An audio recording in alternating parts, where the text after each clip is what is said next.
नमस्कार दोस्तों, आप सभी का बहुत बहुत स्वागत है इंडियन डिफेंस न्यूज के डिफेंस टॉक सीरीज में, जहां पर हम रोज नए नए डिफेंस अपडेट्स के बारे में बात करते हैं। तो चलिए देर न करते हुए आज की वीडियो शुरू करते हैं।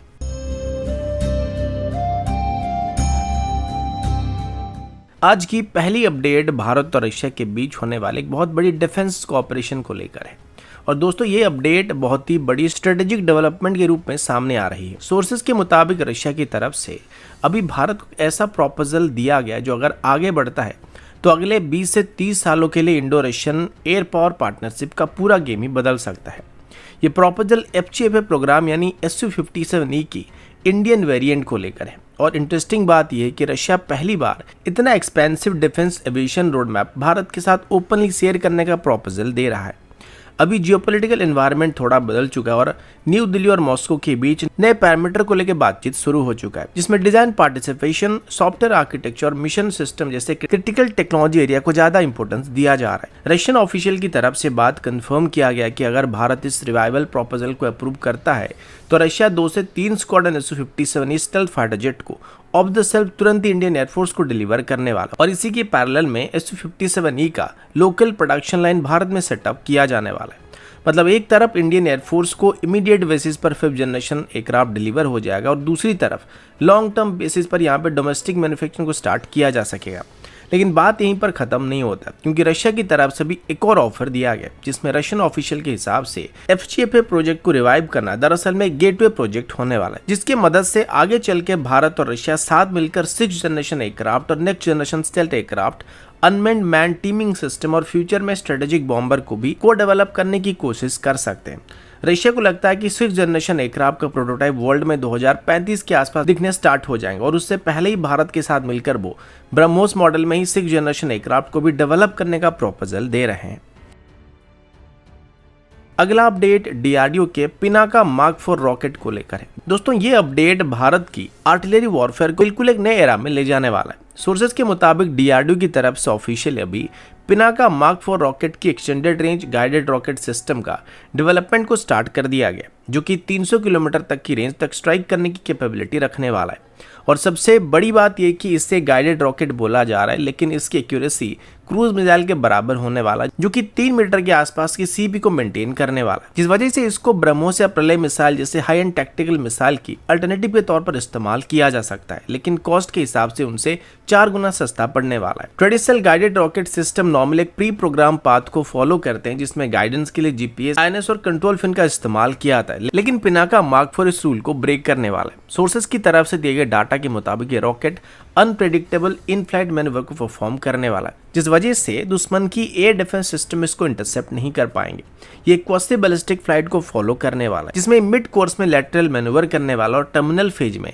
Jet when thrust vector control की मदद से इवेसिव एक्शन को परफॉर्म करने वाला है। इसमें गाइडेंस के लिए INS, RNSS, GPS और मिलीमीटर वेव सीकर का इस्तेमाल किया जाने वाला है, जिससे इलेक्ट्रॉनिक वॉरफेयर एनवायरनमेंट में भी ये सब 10 मीटर की प्रिसिशन को मेंटेन करने वाला है। एक और इंटरेस्टिंग बात यह कि DRDO की तरफ से इसकी पैरेलल में एक नेवल वेरिएंट को भी डेवलप किया जा रहा है, जिनको कोस्टल डिफेंस के लिए लैंड बेस्ड बैटरी में डिप्लॉय किया जाने वाला है, और खास करके अंडमान और बाकी हमारे आइलैंड्स के ऊपर इन सिस्टम को डिप्लॉय करने की पॉसिबिलिटी को एक्सप्लोर किया जा रहा है।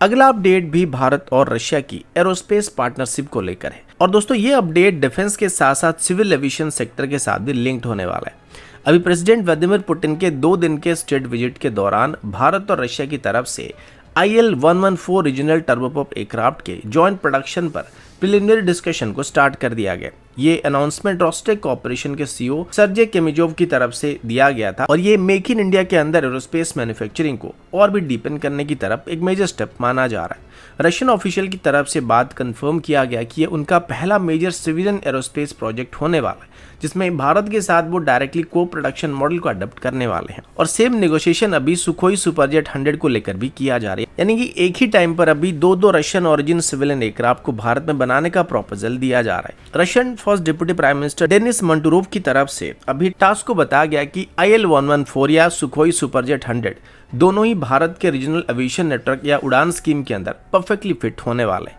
इसी वजह से अभी इन दोनों को भारत को लोकल प्रोडक्शन के साथ ऑफर किया जा रहा है। IL-114 एयरक्राफ्ट की टेक्निकल कैपेबिलिटी के बारे में बात करें तो ये 68 पैसेंजर को कैरी कर सकता है और अनपेव्ड रनवे पर भी सिर्फ 1200 मीटर की स्ट्रिप पर ऑपरेट कर सकता है। मतलब हिमालयन रीजन, अंडमान या लद्दाख जैसे किसी भी जगह पर इसको आराम से ऑपरेट किया जा सकता है। ये एयरक्राफ्ट -60 डिग्री तक की टेम्परेचर को हैंडल कर सकता है, जिस वजह से इसको लद्दाख में ऑपरेट करने में कोई दिक्कत नहीं होने वाली। और इसमें इस्तेमाल होने वाली dual Klimov TV7-117S turboprop engine की वजह से ये 1800 किलोमीटर के आसपास की रेंज और 550 किलोमीटर तक की क्रूज स्पीड को डिलीवर कर सकता है। इसका फ्यूल कंजप्शन रेट भी और एमिशन भी बाकी जेट के कंपैरिजन में काफी कम होने वाला, जिस वजह से शॉर्ट हॉल ऑपरेशन के लिए एक आइडियल चॉइस होने वाली। रोस्टेक की लॉन्ग टर्म प्लान के मुताबिक अभी वो IL-114 का एक लोकलाइज्ड इंडियन वेरिएंट को भी डेवलप करने का प्लान बना रहे हैं, जिसमें इंडियन एवियोनिक्स, पार्ट्स, स्पेयर और इकोसिस्टम को और ट्रेनिंग इकोसिस्टम को भी भारत में सेटअप करने का प्लान किया जा रहा है। इसके लिए HAL को